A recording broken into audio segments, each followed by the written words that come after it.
The Snow iBooks signified a change in Apple's design language. You see, from 1998 until 2001, Apple's design language usually followed a method that their home or personal level computers used brightly colored translucent plastic, while their professional computers used more muted tones with the same plastic, as well as just flat out gray with the PowerBook G3s. Around mid-2001, though, Apple started shifting this over to a more different aesthetic, where their home level or personal level computers would usually be made out of white plastic, while their professional computers used aluminum and other silver metal constructions, which was a welcome refresh to the PowerBook lineup, which had been using the same gray plastic since its introduction all the way back in the early 1990s. However, we would have to wait until 2002 to see a refresh on the PowerBooks. Now, let's open up the G3 Snow. The computer uses a latching mechanism to open it, unlike the clamshell, which boasted about its latchless design. Opening up the computer, we can see the bottom half first. The keyboard looks and feels the same as the iBook clamshells, which is welcome since the clamshell keyboards feel amazing to type on. And immediately the first thing I noticed is the accent colors are gray on here. Now, if you don't know, the first generation of iBook clamshells, the accent colors used on the function keys and arrow keys match the color of the computer, either blueberry or tangerine. Here, let me show you. Here's the keyboard on my tangerine iBook clamshell. As you can see, the accent colors are all tangerine to match the color of the computer.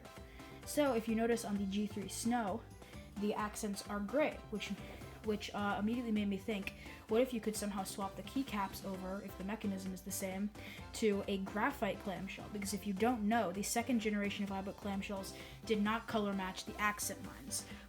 This is most likely due to cost saving, as there were now 3 models instead of 2, or just some other reason, I don't really know.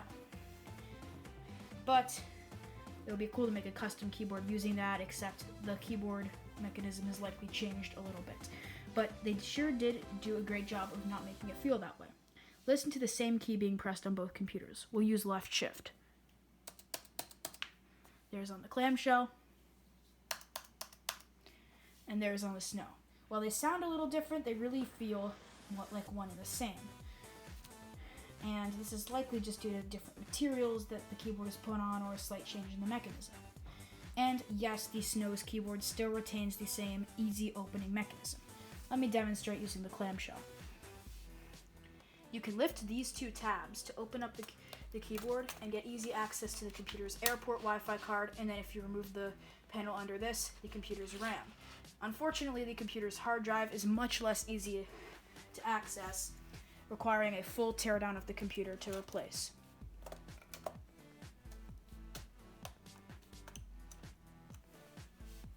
Now we'll do the same thing on the G3 Snow.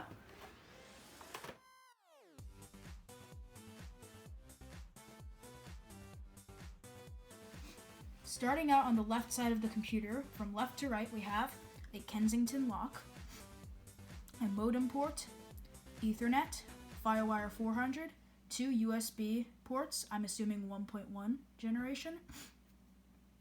I believe this is a mini DVI, and then a headphone jack.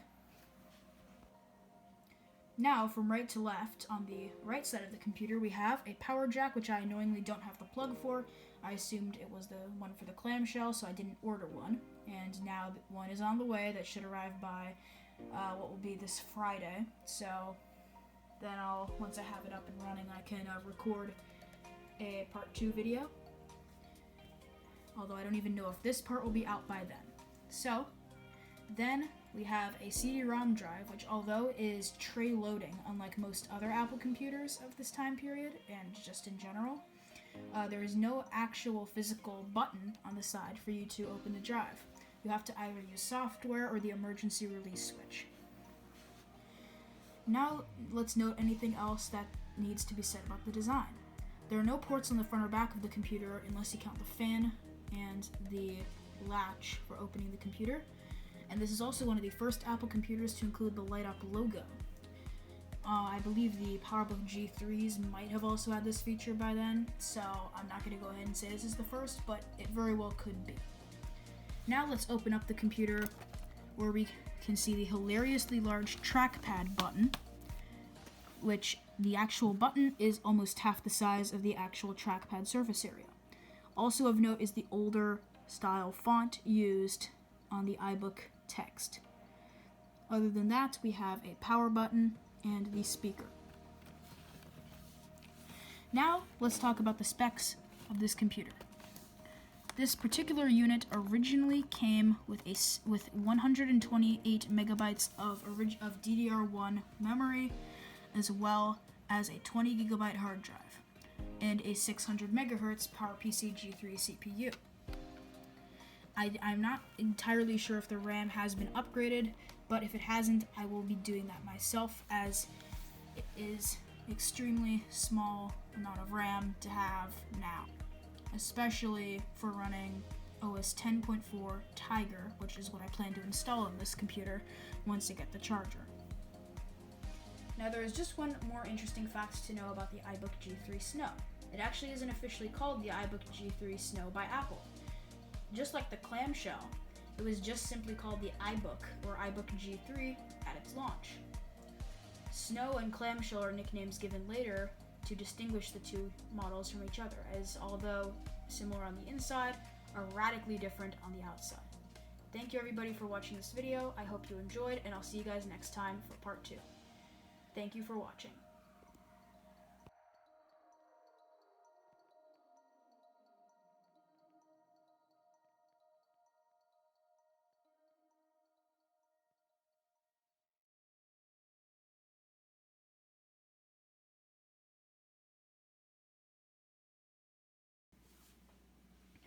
The iBook G3 Snow